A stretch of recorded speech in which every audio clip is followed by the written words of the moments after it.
मेघनाथ को अजय बनाने वाली कुलदेवी निकुंभिला ने हनुमान जी पर सिर्फ इसलिए प्रहार कर दिया क्योंकि हनुमान जी ने उनसे कहा, आप अधर्म का साथ छोड़ दें, नहीं तो परिणाम अच्छा नहीं होगा। देवी निकुंभिला के प्रहार से मूर्छित हनुमान जी राम राम कहते हुए उठे और क्रोधित होकर अपना पंचमुखी रूप प्रकट कर लिया। इसे देख निकुंभिला ने भी सिंह का मुख और 8 भुजाओं वाला भयानक तांत्रिक स्वरूप प्रकट कर लिया। पर युद्ध की ऐसी भयानक स्थिति क्यों उत्पन्न हो गई? और जब विभीषण जी ने यह सुना कि मेघनाथ देवी निकुंभिला का तांत्रिक यज्ञ कर रहा है, तो वे इतने भयभीत हुए मानो श्री राम लक्ष्मण ही युद्ध में परास्त हो गए हों। असल में लंका की कुलदेवी निकुंभिला कोई आम देवी नहीं थी। इनकी शक्ति भगवान नरसिंह के समकक्ष थी और इन्हें तंत्र जगत में प्रत्यंगिरा और नरसिंह ही भी कहा जाता था। इसीलिए तो देवी निकुंभिला जिस पर भी प्रसन्न हो जाती, वह पूरे ब्रह्मांड में अजय हो जाता। मेघनाथ का अजय होना भी देवी निकुंभिला की ही कृपा का परिणाम था और उन्हीं से मिले शक्ति के बल पर मेघनाथ ने देवताओं तक को बंदी बना लिया और ब्रह्मा जी को भी वरदान देने पर विवश कर दिया। यहां तक कि श्री राम लक्ष्मण को नाग पास में बांधना और लक्ष्मण जी पर शक्ति अस्त्र से घात लगाकर प्रहार करना सब देवी निकुंभिला से प्राप्त सिद्धियों का ही परिणाम था।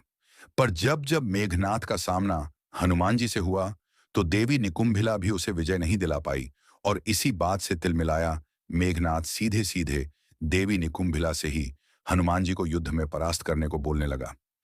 दरअसल यह कथा उस समय की है जब विभीषण भागे भागे श्री राम के शिविर में पहुंचे। उनके चेहरे पर ऐसी चिंता थी मानो सब समाप्त हो गया। उन्होंने कांपते हुए कहा, प्रभु, अनर्थ होने वाला है। मेघनाथ लंका की गुप्त निकुंभिला गुफा में प्रलयंकारी यज्ञ कर रहा है। इस पर लक्ष्मण ने पूछा, कैसा यज्ञ भ्राता विभीषण? विभीषण ने गहरी सांस लेकर कहा, वह अपनी कुलदेवी निकुंभिला को प्रसन्न कर रहा है।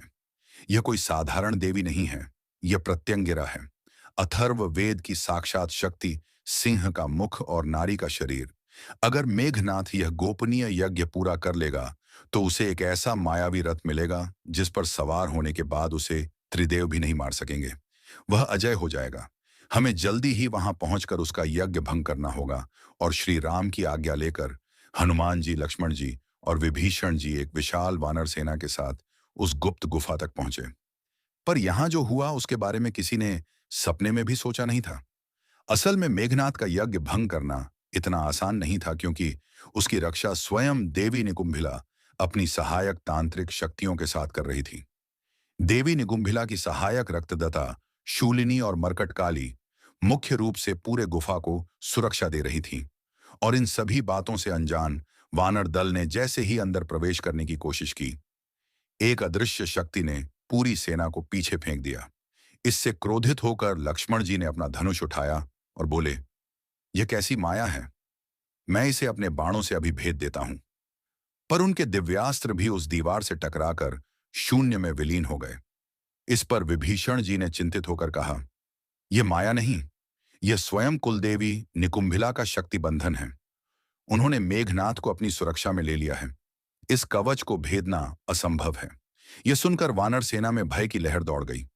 तब हनुमान जी ने कहा, ऐसी कोई शक्ति नहीं जो श्री राम का कार्य रोक सके।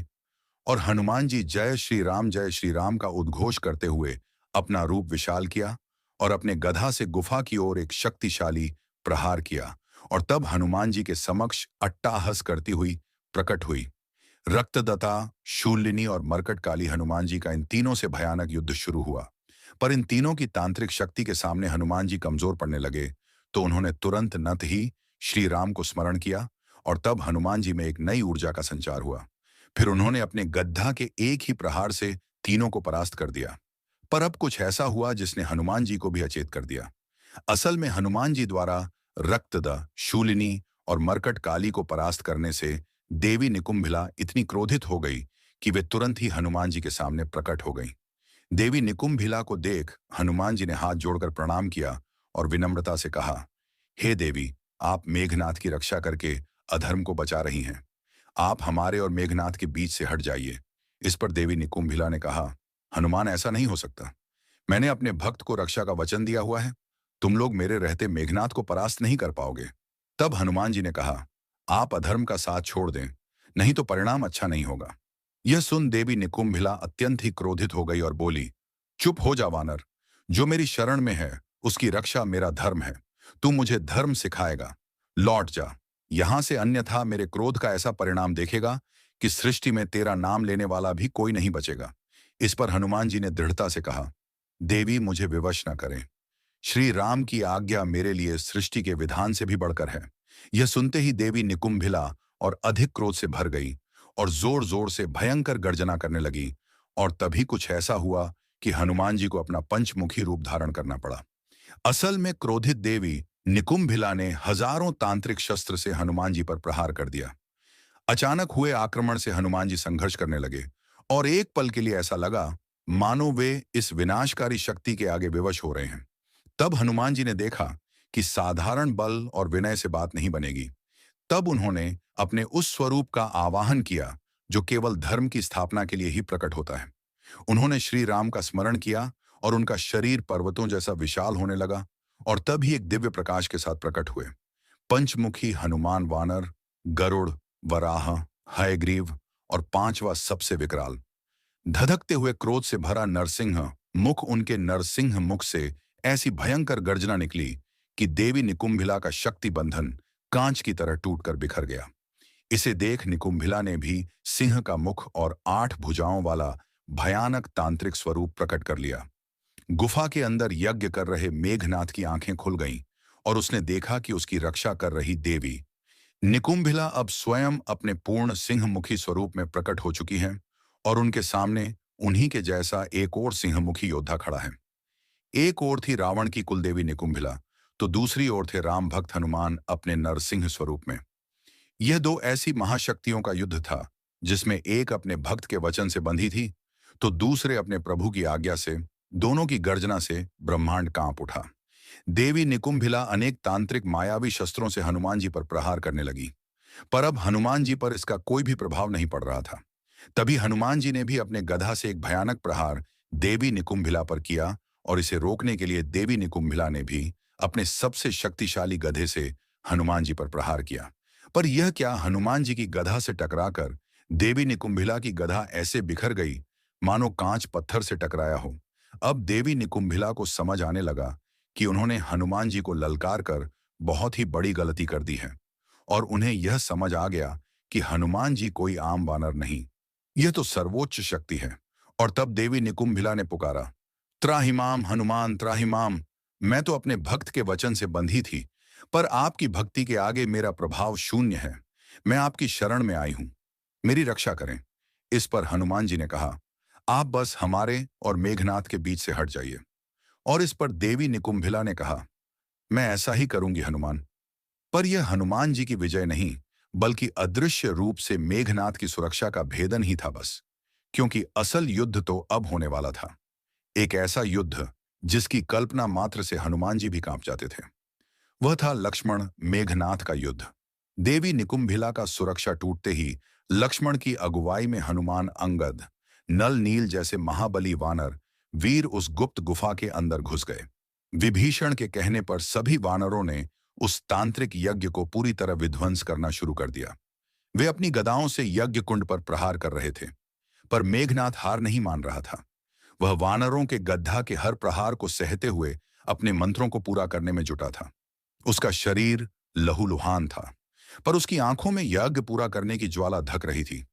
यह देखकर महाबली अंगद ने पास रखे एक विशालकाय पात्र से सारा जल उठाया और उसे यज्ञ की धकती अग्नि में डाल दिया। यज्ञ कुंड की अग्नि बुझते ही यज्ञ विध्वंस हो गया और उसी पल मेघनाथ एक घायल सिंह की तरह चीखता हुआ अपनी जगह से उठा और कहा, हे कुलद्रोही, हे देशद्रोही, चाचा तुम्हें जीने का कोई अधिकार नहीं। आज तुम्हें मेरे यम अस्त्र से कोई नहीं बचा सकता। यह कहकर मेघनाथ ने विभीषण पर साक्षात मृत्यु का अस्त्र यम अस्त्र चला दिया, पर लक्ष्मण पहले से ही सावधान थे।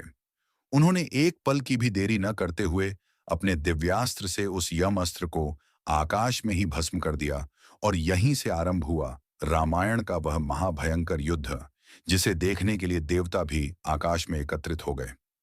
एक ओर था इंद्र को भी पराजित करने वाला इंद्रजीत, तो दूसरी ओर थे शेषनाग के अवतार लक्ष्मण। दोनों तरफ से दिव्यास्त्रों की वर्षा होने लगी। युद्ध इतना भयंकर था कि वहां मौजूद सारे राक्षस और वानर सैनिक युद्ध करना छोड़कर केवल उन दोनों का महासंग्राम देखने लगे। अगर मेघनाथ अग्नि अस्त्र चलाता तो लक्ष्मण तुरंत वरुणास्त्र से उसकी अग्नि को शांत कर देते। जब मेघनाथ स्वर्ग को कंपा देने वाला इंद्रास्त्र चलाता तो लक्ष्मण शांति के प्रतीक सौम्यास्त्र से उसे निष्क्रिय कर देते। हजारों दिव्यास्त्रों का प्रयोग हुआ पर कोई हार नहीं रहा था। जो अस्त्र मेघनाथ चलाता लक्ष्मण उसे काट देते और जो अस्त्र लक्ष्मण चलाते उसे मेघनाथ नष्ट कर देता। जब मेघनाथ किसी भी प्रकार से लक्ष्मण को हरा नहीं पाया तो उसने क्रोध में आकर सृष्टि के सबसे विनाशकारी अस्त्रों में से एक ब्रह्मास्त्र का आवाहन कर दिया। अपनी ओर ब्रह्मास्त्र को आता देख लक्ष्मण ने युद्ध करने के बजाय हाथ जोड़कर उसे प्रणाम किया। इस पर ब्रह्मास्त्र भी उन्हें प्रणाम करता हुआ आकाश में लुप्त हो गया। यह देखकर मेघनाथ आश्चर्यचकित रह गया।